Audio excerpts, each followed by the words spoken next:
ஒருத்தர் ரொம்ப கவலையோடு உட்காந்துருந்தார். எதை பற்றி சார் கவலைப்படுறீங்கன்னு கேட்டோம். எதிர்காலத்தை பற்றி கவலைப்படுறேன்னார். ஏன்னு கேட்டோம். என்ன பண்ணுறதுன்னே தெரியல சார், எதிர்காலம் ஒரே இருட்டாக இருக்குது, பாதையே புரியலன்னார். இன்றைக்கி நம்ம இளைஞர்கள் பல பேருக்கு எதிர்காலம் இருட்டாக தான் தெரியுது. அவங்கெல்லாம் இந்த கதையை கொஞ்சம் கேட்கணும். ஒரு மலை அடிவாரத்தில் ஒரு சின்ன கிராமம். அந்த மலை ரொம்ப உயரமானது. அடர்த்தியாக செடி கொடிகள் மரங்கள் அதில் மண்டி கிடக்குது. பகல் வேளையில் இருட்டாக தான் இருக்கும், அவ்வளோ அடர்த்தி. அந்த மலை உச்சியில் ஒரு கோவில். நாள் ராத்திரியே புறப்பட்டாதான் காலையில் அந்த கோவிலுக்கு போய் சேர முடியும். கிராமத்து இளைஞன் ஒருத்தன் அந்த மலை உச்சிக்கு போக வேண்டியிருந்தது. கையில் ஒரு விளக்கை எடுத்துக்கிட்டு நாள் ராத்திரியே புறப்பட்டான். புறப்பட்டு போனவன் கிராமத்து எல்லையிலேயே நின்றுட்டான். ஏன் தெரியுமா? அவன் கையில் இருந்த விளக்கோட வெளிச்சம் 10 அடி தூரத்துக்கு தான் தெரியுது. அது வரைக்கும் தான் பாதை தெளிவாக இருக்குது. அதுக்கு அப்பால எல்லாம் ஒரே இருட்டாக இருக்குது, பாதை புரியல. இவன் யோசனை பண்ணி பார்த்தான். மனசுக்குள்ள ஒரு சந்தேகம். 10 அடி தூரம் தானே வெளிச்சம் தெரியுது, அப்படின்னா நாம் 10 அடி தூரம் தானே போக முடியும். அதுக்கும் அந்தாண்ட ஒரே இருட்டாக இருக்குதே, அதில் எப்படி நாம் நடந்து போகிறது? நாம் ரொம்ப தூரம் நடந்து போய் ஆகணுமே. அப்படிப்பட்ட நினப்பெல்லாம் அவனுக்கு வந்துட்டுது. இதுதான் அவன் மனசில் ஏற்பட்ட தயக்கம். இப்படி யோசிச்சுக்கிட்டே அந்த இளம் ஆசாமி புறப்பட்ட இடத்துலயே நின்றுக்கிட்டு இருக்கிறான். அந்த சமயத்தில் ஒரு வயசான பெரியவர் அந்த பக்கமாக வந்தார். அவர் கையில் இதை விட சின்னதாக ஒரு விளக்கு வச்சிருந்தார். அது எப்படின்னா அது ஒரு 5 அடி தூரத்துக்கு தான் வெளிச்சம் காட்டுது. அவ்வளவு சின்ன விளக்கு. அவரும் மலை உச்சிக்கு போகிறதுக்காக தான் வந்துக்கிட்டு இருக்கிறார். அவரை பார்த்து இவன் கேட்டான், என்ன பெரியவரே, இவ்வளவு சின்ன விளக்கை வச்சுக்கிட்டு அவ்வளவு தூரத்துக்கு எப்படி மலையேற போறீங்க அப்படின்னு கேட்டான். நீ ஏன் இப்படி தயங்கிட்டே நிற்கிறேன்னு கேட்டார் பெரியவர். என்கிட்ட இருக்கிற விளக்கு 10 அடி தூரத்துக்கு தான் பாதையை காட்டுதுன்னா. இப்போ பெரியவர் சொன்னார், தம்பி, உன் கையில் இருக்கிற விளக்கு கொடுக்குற வெளிச்சத்தை வச்சு நீ முதல்ல 10 அடி தூரம் முன்னாடி போ. 10வது அடியில் போய் நின்றுக்கிட்டு பாரு. மறுபடியும் ஒரு 10 அடி தூரத்துக்கு பாதை தெரியும். இப்படி உன் கையில் இருக்கிற விளக்கு தொடர்ந்து வெளிச்சம் காட்டிக்கிட்டே இருக்கும். நீ முன்னேற முன்னேற அந்த வெளிச்சமும் முன்னேறும். அதனால் எத்தனை கிலோமீட்டர் தூரம் வேணும்னாலும் நீ இந்த 10 அடி தூரம் வெளிச்சத்தை வச்சுக்கிட்டே நீ போயிடலாம், புறப்படு அப்படின்னார். இப்போ தான் அந்த பெரியவர் சொன்னது இளைஞனுக்கு பளிச்சுன்னு புரிஞ்சுதான். உடனே உற்சாகமாக புறப்பட்டான், உச்சிக்கு போய் சேர்ந்தான். இந்த கதையிலேருந்து நாம் புரிஞ்சிக்க வேண்டியது என்ன தெரியுமா? நீண்ட கால திட்டம் ஒன்று போடும் பொழுது நமக்கு முன்னாடி இருக்கிறத மறந்துட்டு மனசை போட்டு குழப்பிக்க கூடாது. உங்கள் கையில் என்ன இருக்கோ அதுலேயே உங்கள் எதிர்காலம் மறைஞ்சிருக்குது. கண் முன்னாடி தெரியறத வச்சு ஆரம்பிங்க, போக போக வழி தானாக புலப்படும் அப்படிங்கிறார் ஒரு பெரியவர். பெரிய பயணங்களையெல்லாம் இப்படி தான் நடத்த வேண்டியிருக்கும். ஒவ்வொரு அடியாக எடுத்து வச்சா ஓடி போய் சேர்ந்து விடலாம். மலைச்சி போய் நின்றுட்டா நின்றுக்கிட்டே இருக்க வேண்டியது தான். நம்ம ஆள்லாம் ரொம்ப மோசமான இருக்கிறாங்க. ஒருத்தன் அப்படி தான் நீண்ட தூர பிரயாணம் ஒன்று புறப்பட்டான். ரயில் போய்கிட்டே இருந்தது. கொஞ்சம் தூரம் போச்சு, பாதி வழியில் கையில் வச்சுருந்த டிக்கெட்டை காற்றுல விட்டுட்டான். ஐயோ, என் டிக்கெட்டு போயிட்டுதே அப்படின்னு கத்த ஆரம்பிச்சுட்டான். பக்கத்தில் இருந்த பெரியவர் அவனை பார்த்து பரிதாபப்பட்டு, கவலைப்படாத தம்பி, போனால் போகுது, வேற டிக்கெட் வாங்கிக்கலாம் அப்படின்னு ஆறுதல் சொன்னார். அதுக்கு அவன் சொல்கிறான், சார், நான் அதுக்காக அழலை, அந்த டிக்கெட்டு கிடைச்சா தானே நான் எந்த ஊருக்கு போகணுங்கிறது எனக்கு தெரியும் அப்படிங்கிறான். ஒரு தெருவில் சில சிறுவர்கள் விளையாடிக்கிட்டு இருந்தாங்க. ஏதோ ஒரு உயரமான கல்லை நடுத்தெருவில் வச்சு அதை சுற்றி சுற்றி ஓடி வந்துக்கிட்டு இருக்கிறாங்க. அது என்ன விளையாட்டோ அவங்களுக்கு தான் தெரியும். கொஞ்ச நேரம் அப்படி விளையாடிக்கிட்டு இருந்தவங்க விளையாடி முடிச்சதும் அந்த கல்லை நடுத்தெருவில் அப்படியே விட்டுட்டு அவங்கவுங்க வீட்டுக்கு ஓடி போட்டாங்க. அதுக்கப்புறம் அந்த வழியாக 2 பெண்கள் பேசிக்கிட்டே வந்தாங்க. பேச்சு சுவாரஸ்யத்தில் நடுத்தெருவில் இருந்த அந்த கல்லை கவனிக்கல. காலில் இடிச்சுட்டுது, லேசாக ரத்தம் வந்துட்டுது, வலி தாங்கலை. காலில் இடிச்சுக்கிட்ட பொண்ணு திட்ட ஆரம்பிச்சுட்டுது. வர வர ஊர் உலகம் ரொம்ப கெட்டு போச்சு, யாருக்கும் பொறுப்பே கிடையாது பாரு, இப்படி நடுத்தருவில் பொறுப்பு இல்லாமல் இப்படி கல்லை போட்டு வச்சுருக்கிறாங்களே, இது நியாயமா அப்படின்னு சொல்லி இந்த சமூகத்தை கடுமையாக விமர்சனம் பண்ணிக்கிட்டு அவங்க போயிட்டாங்க. கொஞ்ச நேரம் கழித்து ஒரு வாலிபன் அந்த வழியாக வந்தான். அந்த கல்லை பார்த்தான், நின்னான், ஒரு நிமிஷம் யோசனை பண்ணான், என்ன பண்ணலாம்னு பார்த்தான். தன்னுடைய வீரத்தையும் பலத்தையும் காட்டணும்னு நினச்சான். பின்னாடி போனான். அப்புறம் வேகமாக ஓடி வந்து ஒரு சின்ன ஹை ஜம்ப் அப்படியே துள்ளி குதிச்சான். துள்ளி குதித்து தாண்டி அந்த பக்கமாக போய் விழுந்தான். அப்படியே விசில் அடிச்சுக்கிட்டு அவன் பாட்டுக்கு நடந்து போகிறான். அடுத்தபடியாக ஒரு காதல் ஜோடி அந்த வழியாக வந்தது. நடுத்தெருவில் கல் கண்ணில் பட்டது. அவங்க 2 பேரும் ரொம்ப நெருக்கமாக சேர்ந்து வந்துக்கிட்டு இருக்கிறாங்க. நடுவில் கல் இருக்கிறதுனால கொஞ்ச நேரம் 2 பேரும் விலகி மறுபடியும் இந்த பக்கம் வந்து சேர்ந்து போகணும். கொஞ்ச நேரம் நாம் பிரிய வேண்டி இருக்குதே அப்படின்னு வருத்தத்தோட முணுமுணுத்துக்கிட்டே இந்த பக்கம் வந்தாங்க. அதுக்கப்புறம் வழக்கம் போல சேர்ந்து அவங்க பாட்டுக்கு எதிர்காலத்தை பற்றி கற்பனை பண்ணிக்கிட்டே போயிட்டாங்க. கடைசியாக அந்த வழியாக பார்வை இல்லாத ஒருத்தர் வந்துக்கிட்டு இருக்கார். அவர் கையில் வழக்கமாக வச்சிருக்கிற அந்த ஊன்றுகோல், கையில் இருக்கிற அந்த ஊன்றுகோலால் தனக்கு முன்னாடி அப்படியே அப்படியே தட்டிக்கிட்டு பார்த்துக்கிட்டே அவர் மெதுவாக நடந்து வந்துக்கிட்டு இருக்கிறார். வழியில் இருக்கிற அந்த கல் தட்டுப்பட்டுது. உடனே நடுத்தெருவில் ஒரு கல் இருக்குங்கிறத அவர் புரிஞ்சுக்கிட்டார். உடனே குனிஞ்சார், அந்த கல்லை தடவி பார்த்து எடுத்தார், தெரு ஓரமாக கொண்டுட்டு போய் போட்டார். அதுக்கப்புறம் அவர் பாட்டுக்கு அவர் வழியில் நடந்து போனார். இப்போ இதில் பல பேர் வந்தாங்க போனாங்க. இவங்களில் பார்வை உள்ளவங்க யார், பார்வை இல்லாதவங்க யார்? இப்படி ஒரு கேள்வி கேட்டால் என்ன பதில் சொல்ல முடியும்? கொஞ்சம் யோசிச்சு பார்த்தா இன்னைக்கு பல பேர் இப்படி தான் இருந்துகிட்டு இருக்கிறோம். ஒரு ஆள் பார்க்கறதுக்கு பெரிய மனுஷன் மாதிரி இருக்கார். ஒரு தெரு வழியாக நடந்து வந்துக்கிட்டு இருந்தார். இருட்டு நேரம். வழியில் ஒரு பெரிய கல் கிடந்தது, கருங்கல். பார்த்தார், கொஞ்ச நேரம் யோசிச்சார். போய் தூக்கி பார்த்தா ரொம்ப கனமாக இருந்தது. இன்னொரு ஆள் சேர்ந்தாதான் தூக்க முடியும். இவர் உடனே ரோட்டோரமாக போய் ஒரு மரத்தடியில் உட்காந்துக்கிட்டார். 2 பக்கமும் பார்த்துக்கிட்டே இருக்கார், யாராவது வர்றாங்களான்னு. கொஞ்ச நேரத்தில் ஒருத்தர் வந்தார், இவருக்கு தெரிஞ்சவர். என்னங்க இந்த நேரத்தில் இங்கே உட்காந்துருக்குறீங்கன்னு கேட்டார் அவர். அதோ அந்த கருங்கல் அப்படின்னு சுட்டி காட்டினார். ஓ, அதை தூக்கி ஓரமாக போடணுமா? வாங்க 2 பேரும் தூக்கலான்னார் வந்தவர். நான் அதுக்காக உட்காந்துருக்கலேன்னார் இவர். பின்ன வேற எதுக்காகன்னார் அவர்.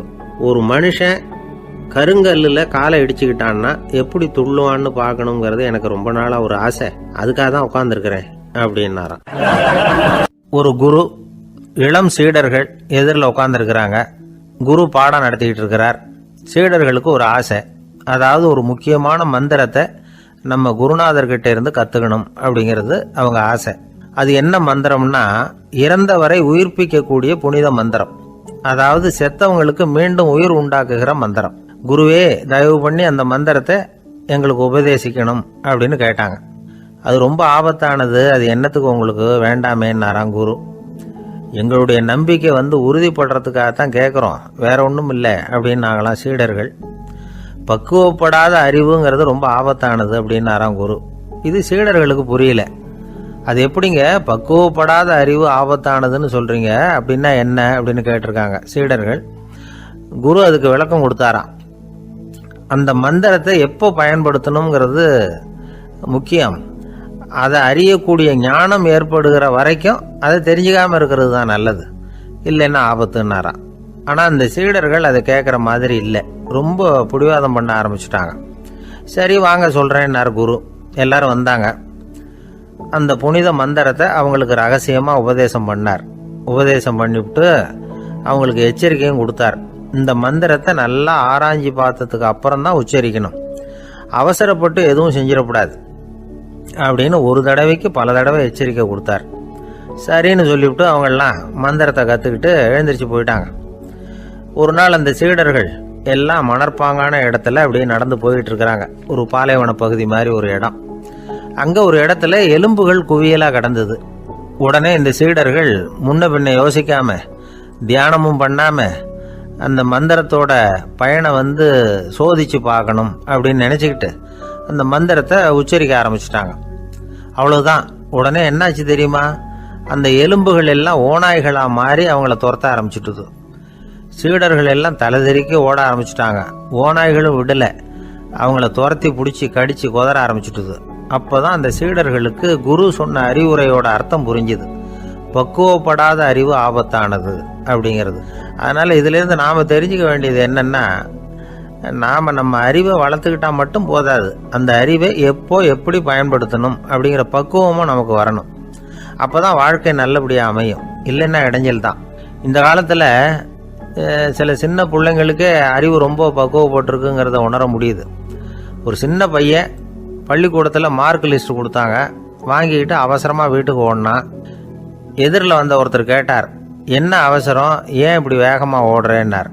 எங்கள் அம்மா கிட்ட அடி வாங்கணும், அதுக்காக தான் ஓடுறேன்னா. அடி வாங்கிறதுக்காக இவ்வளவு அவசரம்னார் அவர். அப்படி இல்லைங்க, நான் போகிறதுக்குள்ளே எங்கள் அப்பா வீட்டுக்கு வந்துட்டாருன்னா அவர்கிட்ட அடி வாங்க வேண்டியிருக்கும், அதை அவாய்ட் பண்ணுறதுக்காக இப்படி ஓடுறேன் அப்படின்னு நானும் அந்த பையன். இந்த உலகத்தில் எல்லாருக்கும் மகிழ்ச்சி தரக்கூடிய ஒரு பொருள் எது? இது ஒரு முக்கியமான கேள்வி. இந்த கேள்விக்கு பொருத்தமான ஒரு பதிலை உங்களால் சொல்ல முடியுமா? அதாவது கொஞ்சம் யோசித்து பார்த்தா பணம்னு சொல்லலாமா? இப்போ கையில் காசு இல்லாதவங்ககிட்ட ஒரு 10 ரூபாயை கொடுத்தா அது அவனுக்கு சந்தோஷத்தை கொடுக்கும். ஏற்கனவே வருமான வரி பிரச்சனையில் சிக்கி இருக்கிறவர்கிட்ட இன்னும் கொஞ்சம் பணம் இருந்தாங்கன்னு சொல்லி கொடுத்தோம்னா அது அவருக்கு சங்கடத்தை தான் கொடுக்கும். அதனால் அந்த கேள்விக்கு பணங்கிறது பொருத்தமான பதிலாக இருக்க முடியாது. கேள்வி என்னன்னா, இந்த உலகத்தில் எல்லாருக்கும் மகிழ்ச்சி தரக்கூடிய ஒரு பொருள் எது? சரி, இனிப்புன்னு சொல்லலாமா? ஏன்னா எல்லாருக்கும் இனிக்க தானே செய்யும். அதுலேயும் ஒரு சிக்கல் இருக்குது. சர்க்கரை வியாதிக்காரங்களுக்கு அது என்ன சந்தோஷத்தையாக கொடுக்கும்? ஆக எல்லாருக்கும் வேறுபாடு எதுவும் இல்லாமல் மகிழ்ச்சியை கொடுக்கக்கூடியது வேற ஏதோ ஒன்று இருக்குது. அது என்னன்னு கண்டுபிடிக்கணும். அதுதான் இன்றைக்கி தகவல். இப்போ அதை கண்டுபிடிக்கணும்னா இந்த கதையை கேட்கணும். அது என்ன கதைன்னா, ஒரு ஊரில் ஒரு ராஜா இருந்தார். அவருக்கும் இதே சந்தேகம் வந்துட்டுது. அதாவது எல்லாருக்கும் இன்பம் தரக்கூடிய பொருள் எது அப்படின்னு. இதுக்கு பதில் தெரிஞ்சுக்கிறதுக்கு ஆசைப்பட்டார். சரி, அதுக்கு என்ன செய்யலாம்னு யோசனை பண்ணார். நாட்டு மக்களுக்கு பகிரங்கமாக ஒரு அறிவிப்பு கொடுத்தார். நம்ம நாட்டு மக்கள் இன்பம் தரக்கூடிய பொருள் எதுன்னு நினைக்கிறாங்களோ அதை கொண்டுகிட்டு வந்து அரண்மனையில் உள்ள கண்காட்சி மண்டபத்தில் வைக்கலாம்.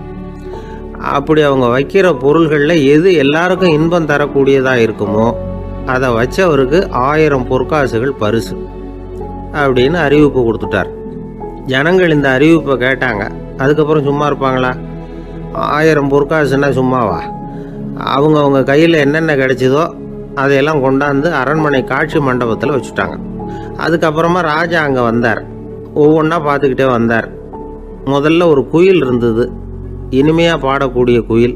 இந்த குயிலோட இன்னிசை எல்லாருக்கும் இன்பம் தரக்கூடியது தான். இருந்தாலும் காது கேட்காதவங்களுக்கு இந்த இசை எப்படி இன்பம் தர முடியும்? அதனால் இது சரியில்லைன்னு விட்டார். அடுத்தபடியாக போனார். அங்கே என்ன வச்சுருக்குறாங்கன்னு பார்த்தா ஒரு அழகான மயில் அங்கே தோகை விரித்து ஆடிக்கிட்டு இருக்குது. இந்த மயிலோட ஆட்டம் மனசுக்கு இன்பம் தரக்கூடியது தான். இருந்தாலும் பார்வை இல்லாதவங்க இந்த ஆட்டத்தை பார்த்து ரசிக்க முடியுமா? முடியாது. அதனால் இதுவும் சரியில்லை அப்படின்னு சொல்லிவிட்டார். அதுக்கு அடுத்தபடியாக போனார். பல வகையான இனிப்பு பண்டங்களை வச்சுருந்தாங்க. பார்த்தார், வயசானவங்களுக்கும் நோயாளிகளுக்கும் இது இன்பம் தராது, துன்பம் தான் கொடுக்கும் அப்படின்னார். இப்படி ஒவ்வொன்றா பார்த்துக்கிட்டே போகிறார். அழகான மலர்கள், கனிகள், ஓவியங்கள் எதுவுமே பொருத்தமாக தெரியல. சகல பேருக்கும் இன்பம் தரக்கூடிய வகையில் எதுவும் இல்லை. கடைசியாக வந்தார். அங்கே ஒரு களிமண் பொம்மை இருந்தது. அது என்ன பொம்மை தெரியுமா? பசியால் வாடி இருக்கிற ஒருத்தருக்கு ஒரு அம்மா இனிமையாக பேசிக்கிட்டு சோறு போடுறது மாதிரி அந்த பொம்மையை செஞ்சுருந்தாங்க. அதுக்கு கீழே அன்பு அப்படின்னு எழுதியிருந்ததுதான். ராஜா பளிச்சுன்னு ஒரு முடிவுக்கு வந்தார். அந்த பொம்மையை செஞ்ச சிற்பியை வரவழைச்சார், பரிசு கொடுத்தார். அன்பு ஒன்று தான் எல்லாருக்கும் இன்பம் அளிக்கக்கூடிய பொருள். காது கேட்காதவங்களும் அதை கேட்க முடியும், பார்வை இல்லாதவங்களும் அதை பார்க்க முடியும், குழந்தைகளும் அதை உணர முடியும் அப்படின்னு அதுக்கு விளக்கம் கொடுத்தார் அந்த மன்னர். இந்த உலகத்தில் எல்லாருக்கும் மகிழ்ச்சி தரக்கூடிய ஒரு பொருள் அன்பு தான். அதை புரிஞ்சுக்கிட்டு தான் சில கணவன்மார்கள் மனைவி பேரில் ரொம்ப அன்பை காட்டிக்கிறது வழக்கம். ஒரு வீட்டு வாசப்படி பக்கமாக மழைக்கு ஒதுங்கினார் ஒருத்தர். மழை தூரிக்கிட்டு இருந்தது, இருட்டு நேரம். அந்த வீட்டில் இருந்தவர், இன்னைக்கு ராத்திரி வேணும்னா இங்கேயே தங்கிட்டு காலையில் போங்க அப்படின்னார். உடனே இவர் சொன்னார், ரொம்ப நன்றிங்க, ஒரு 10 நிமிஷத்தில் இதை வந்துவிடுறேன் அப்படின்னு சொல்லிவிட்டு எங்கேயோ ஓடினார். 10 நிமிஷம் கழித்து திரும்பி வந்தார். ஆமாம், எங்கே போயிட்டு வந்தீங்கன்னு கேட்டார் வீட்டில் இருந்தவர். நேராக எங்கள் வீட்டுக்கு போய் மனைவி கிட்ட இன்னைக்கு ராத்திரி இங்கேயே தங்கிக்கிறேன்னு சொல்லிவிட்டு வந்துட்டேன் அப்படின்னார் அவர். அன்புல இது ஒரு ரகம்.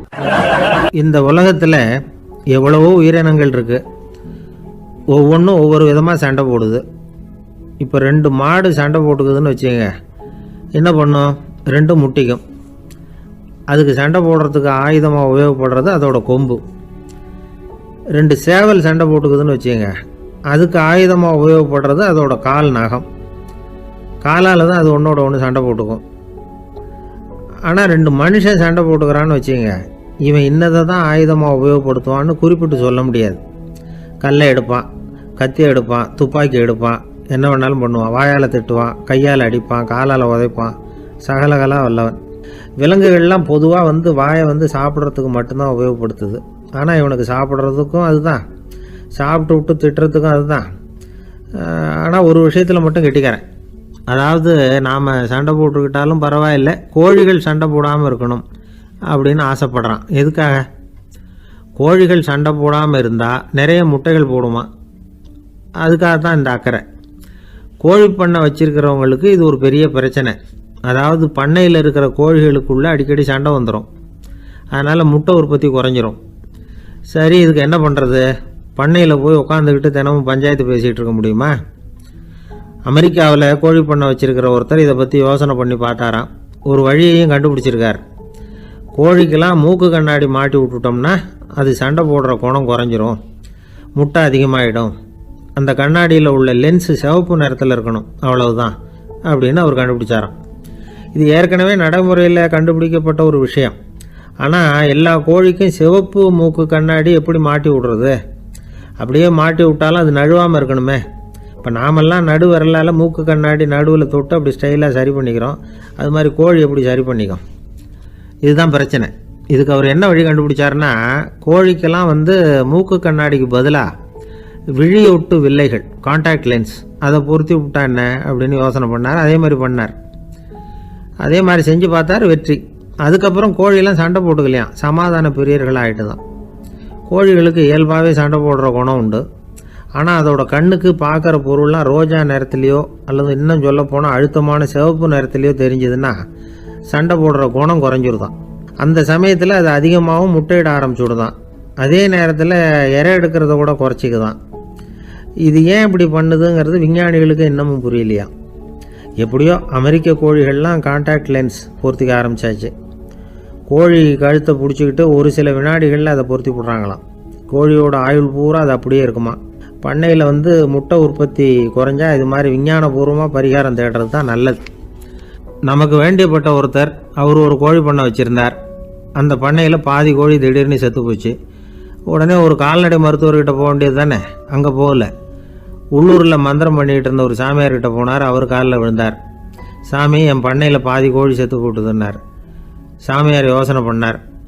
சரி, பண்ணையில் வாசப்படி கிழக்கு பக்கமாக வச்சுருக்கியா மேற்கு பக்கமாக வச்சுருக்கியான்னு கேட்டார். கிழக்கு பக்கமாக இருக்குன்னார் அவர். அதுதான் தப்பு, மேற்கு பக்கமாக அதை மாற்று, சரியாக போடும்னாராம். அதே போல் இவர் போய் மாற்றிவிட்டார். அப்பவும் பாதி செத்து போச்சு. மறுபடியும் சொன்னார், சாமி மறுபடியும் பாதி கோழி செத்து போட்டுதேன்னார். சரி, கூரை எப்படி போட்டிருக்க, ஓடு போட்டிருக்கியா இல்லை கீத்து போட்டிருக்கியான்னார். ஓடு போட்டிருக்கேன்னாராம் அவர்.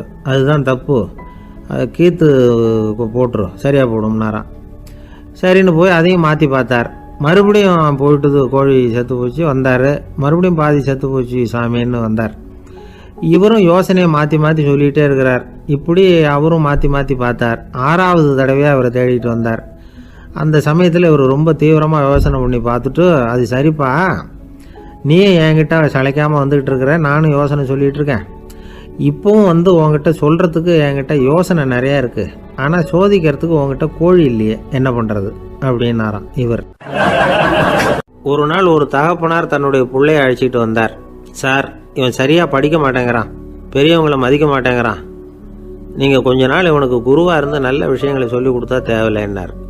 பெரியவங்களையும் மதிக்காதவன் எப்படி என்ன மதிக்க போகிறான் அப்படிங்கிறது நமக்கு யோசனை வரும் இல்லையா. வேணாங்க, என்னை விட்டுருங்க அப்படின்னோம். அவர் விட மாட்டேன்னு விட்டார். இல்லைன்னா அவரே சிஷ்யன் ஆகிடுவார் போல இருந்தது. சரி, வேறு வழி இல்லாமல் அந்த பையனையே என்னுடைய சீடை நான் ஏற்றுக்கிட்டு உபதேசமெல்லாம் பண்ண ஆரம்பித்தோம்.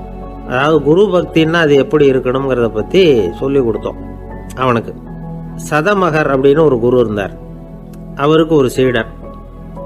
அவன் பேர் துளசி சைதன்யன், நைஷ்டிக பிரம்மச்சாரி.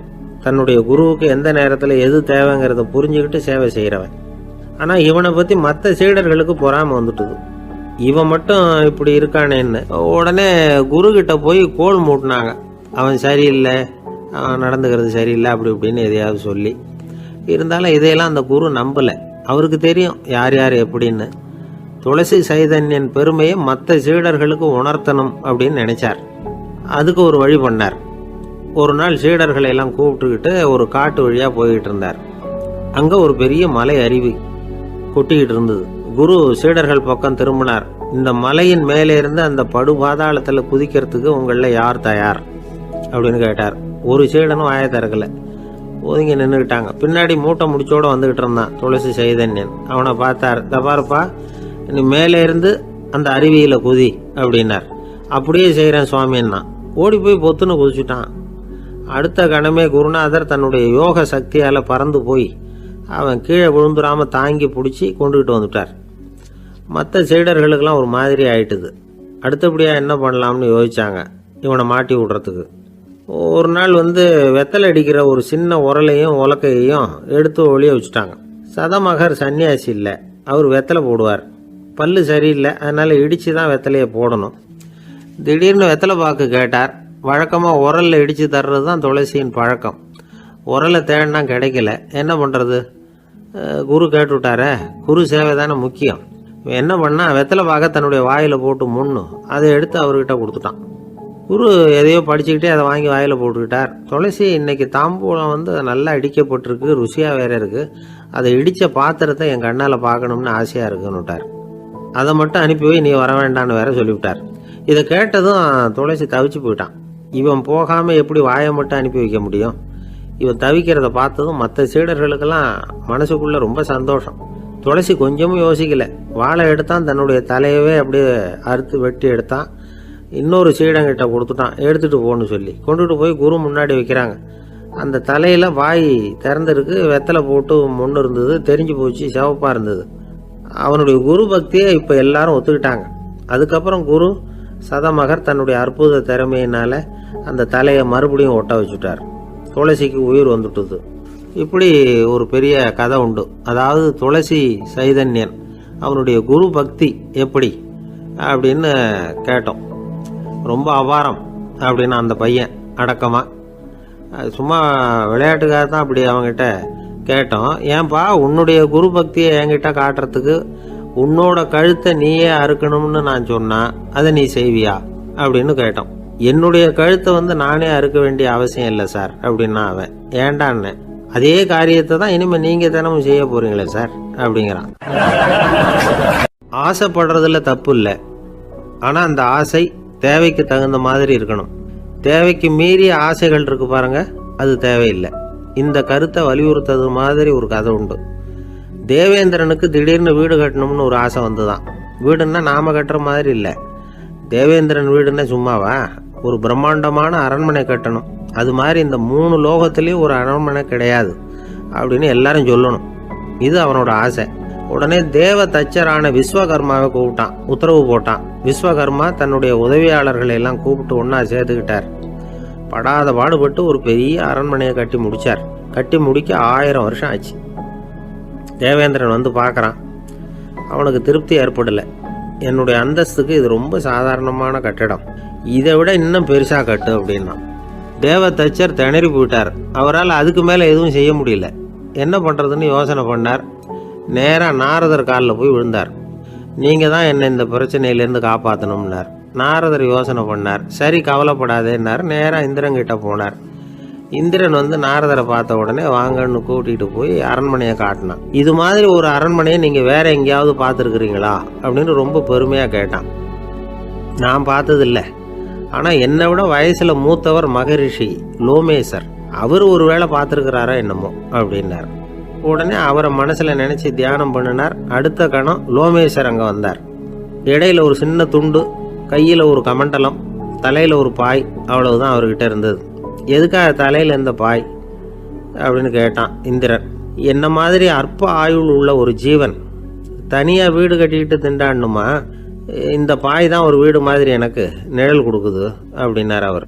என்னது, உங்களுக்கு அவ்வளவு கொஞ்சமான ஆயுளா அப்படின்னு ஆச்சரியத்தோடு கேட்டான் இந்திரன். ஆமாம், இதை பாரு, என்னுடைய மார்பில் ஒரு பொற்காசு அளவுக்கு ரோமம் உதிர்ந்துட்டுது.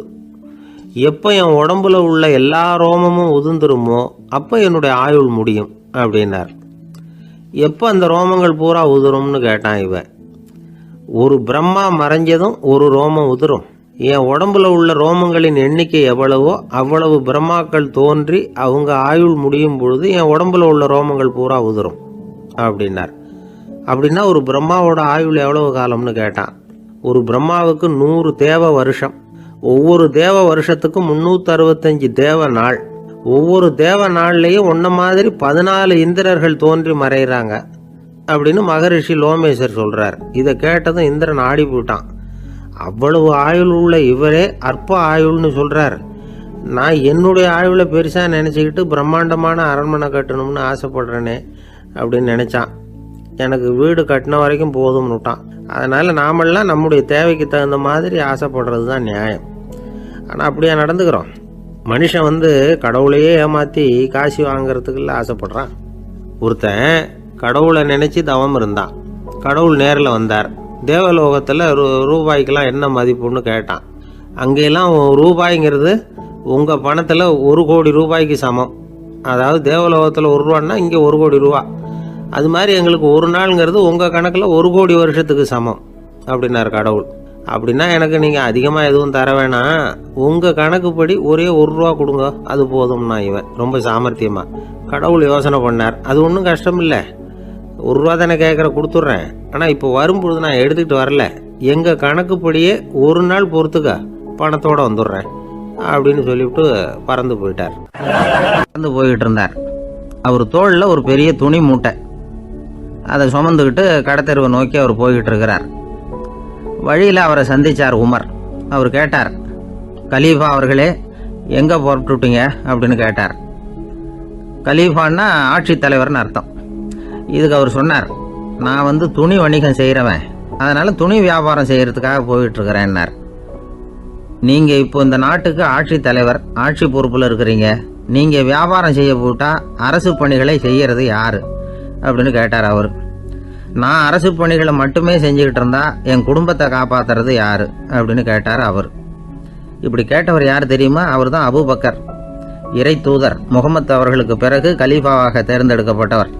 அப்போலாம் ஆட்சி தலைவர்களுக்கு சம்பளம்னு எதுவும் கிடையாது. இந்த பிரச்சனையை எப்படி தீர்க்கிறதுன்னு யோசனை பண்ணார் உமர். அபு உபைதா அவர்கள்கிட்ட அழைச்சிட்டு போனார். அவர் யாருன்னா, அவர் தான் பொது நிதி கருவூலத்தின் பொறுப்பாளர். அவர்கிட்ட பிரச்சனையை சொன்னார். இது மாதிரி ஆட்சி தலைவருக்கு பொது நிதியிலிருந்து ஊதியம் அளிக்க முடியுமான்னு கேட்டார். பொது நிதி விதிகளின்படி அதுக்கு சாத்தியம் இல்லைன்னு சொல்லிவிட்டார் அவர். சரி, வேற ஏதாவது வழி இருக்குதான்னு கேட்டார் உமர். அபு உபைதா கொஞ்சம் யோசனை பண்ணி பார்த்தார். அப்புறமா சொன்னார், மக்காவிலிருந்து மதீனாவுக்கு குடிபெயர்ந்து வந்த அகதிகளுக்கு நிதி உதவி அளிக்கிறதுக்கு விதிகளில் இடம் இருக்கு. அப்படி பார்த்தா அபூபக்கரும் அகதி தானே, அதனால எல்லா அகதிகளுக்கும் கொடுக்கறது மாதிரியே அவருக்கும் ஒரு தொகை அளிக்கலாம்னார். கலீஃபா அபூபக்கருக்கு இந்த அகதி உதவி தொகையைத்தான் கொடுத்துட்டு வந்தாங்களாம். குடும்ப செலவுக்கு அது போதுமானதா இல்லை. இருந்தாலும் கலீஃபாங்கிறதுக்காக மற்ற அகதிகளை விட அதிகமாக தொகையை பெற அவர் விரும்பல. மார்பு பக்கம் கிழிஞ்சிருந்த ஒரு மேலாடையை தான் அவர் அணிஞ்சிருந்தார். அவருடைய துணைவியார் அஸ்மா, அவங்க ஒரு நாள் தேன் அருந்த ஆசையாக இருக்குன்னாங்களாம். நமக்கு கிடைக்கிற ஊதியம் குடும்ப செலவுக்கே போதுமானதா இல்லையே, இந்த நிலையில் தேன் வாங்குறதுக்கு காசுக்கு நான் எங்கே போவேன்ருக்கார் அவர். கொஞ்ச நாள் கழித்து அவங்க ஒரு தொகையை அவர்கிட்ட கொடுத்து தேன் வாங்கிட்டு வர சொன்னாங்களாம். இவருக்கு ஆச்சரியம், ஏது இந்த பணம்னு கேட்டிருக்காரு.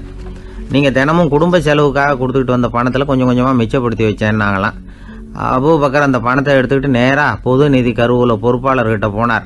இந்த பணத்தை பொது நிதியில் சேர்த்துருங்க, இது அதிகப்படியாக எனக்கு தரப்பட்டு வந்த ஊதியம், அடுத்த மாதத்துலேருந்து இந்த தொகையை குறைச்சிங்கன்னு வேற சொல்லிவிட்டாராம்.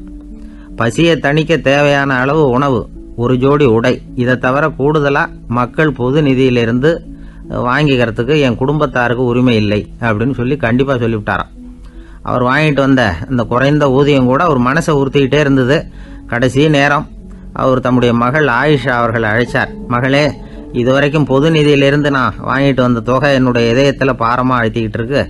என் தோட்டத்தை விற்று அதில் வர்ற பணத்திலிருந்து நான் இதுவரைக்கும் வாங்கிட்டு வந்த ஊதிய தொகையை கணக்கு போட்டு பொது நிதியில் சேர்த்து விடு அப்படின்னாராம். பதவி ஏற்கிறதுக்கு முன்னாடி தன்கிட்ட இருந்ததை விட இப்போ கூடுதலாக என்ன சொத்து இருக்குன்னு பார்த்துருக்கார். ஒரு ஒட்டகம், ஒரு கோப்பை, ஒரு பணியாள். இதையும் அடுத்தபடியாக கலீஃபாவா வர்றவர்கிட்ட ஒப்படைச்சிருங்க அப்படின்னு விட்டாராம். அதே மாதிரி அடுத்து வந்த உமர்கிட்ட ஒப்படைச்சாங்க. அப்போ உமர் சொன்னாராம், அபூபக்கரே, இந்த முன்மாதிரியால் உங்களுக்கு பிறகு இந்த ஆட்சி பொறுப்பை ஏற்கிறவர்களை பெரும் நெருக்கடிக்கு ஆளாகி விட்டீங்க அப்படின்னு சொல்லி ரொம்ப கண் கலங்கினாராம். கடைசியாக அபூபக்கர் தன்னுடைய குடும்பத்தாருக்கு விட்டு சென்ற சொத்து ஒரு படுக்கை விரிப்பு, ஒரு போர்வை, அவ்வளவுதான். இது சிந்திக்க வேண்டிய ஒரு செய்தி. ஒரு ஊரில் ஒரு மன்னர் இருந்தாராம்.